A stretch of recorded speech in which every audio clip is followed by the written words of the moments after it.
recent hepatitis C crisis made us all just a little more wary, and patients are now asking questions about their physicians. But as the Channel 8 I-Team discovered, finding those answers can be tough. I-Team reporter Colleen McCarty examined what information is available from the State Medical Board. Colleen. Well, just to give you an example, in the last month, the State Medical Board has taken 2 high-profile actions against ophthalmologist Stella Cho, and we reported on both of them here on Channel 8. Yet you won't find so much as a mention on the board's own website. Some argue that lack of detail puts patients in danger. In a place where introductions simply aren't possible. But, you know, we'd get together every Sunday night for dinner and our family. Eric Papa struggles to humanize his little brother. So it's kinds of things that you miss. In 2001, 2 days after Christmas, Brian Papa went to Mountain View Hospital, complaining of nausea and chest pains. By New Year's Day, Papa was dead. He was 36 years old. You know, we thought he'd be treated, he'd be fine, and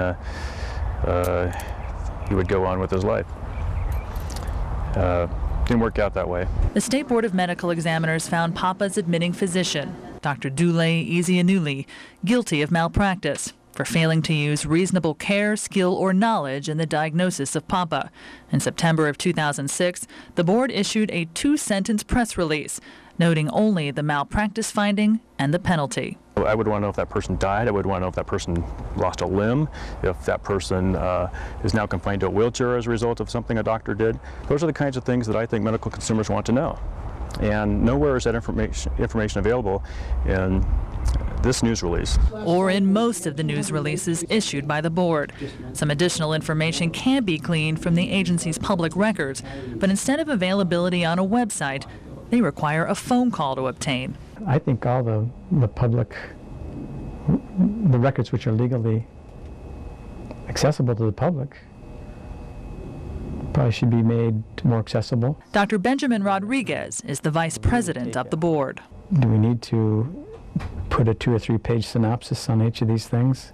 I mean, if that will satisfy the public's urge to know all this information, I mean, that may be able to be done. I'm not opposed to that at all. Rodriguez, however, is one voice among 9. All in favor? Recent meeting minutes reveal regular debate about what should and should not appear on the website. In May of 2007, Dr. Javeed Anwar argued there's no need to include the number of complaints against a doctor. Then in March of this year, public member Donald Bepler, now deceased, insisted most people don't understand malpractice suits and settlements. Returning them to the website, he explained, could put the board, quote, at war with the physicians. It's not like running a red light. It's cut and dry. There's so many factors in human care. All the more reason, Papa argues, to better inform patients. Yeah, he was just taken too soon. As Papa visits his brother in the only place he can, his mind wanders to the moments he can't quite put into words, and reels with the regret of what could have been. That shouldn't have been the end result. He should have been able to, you know, had there been a physician who diagnosed him properly, got him treatment early, he should have walked out on his own 2 feet. Dr. Ezeanuli sued the board and won, forcing it to revoke its reprimand. Judge Michelle Levitt in her order noted, quote, the board's findings were arbitrary, capricious, and characterized by an abuse of discretion. Last year, a civil malpractice suit ended in a hung jury. A second trial is scheduled for next year. Where do things stand with the website? Well, a new website is in the works. We're told it will include some of that malpractice information, and there are some ongoing discussions about what else to put there. Gosh. So maybe more info in the future. Pretty complicated. So.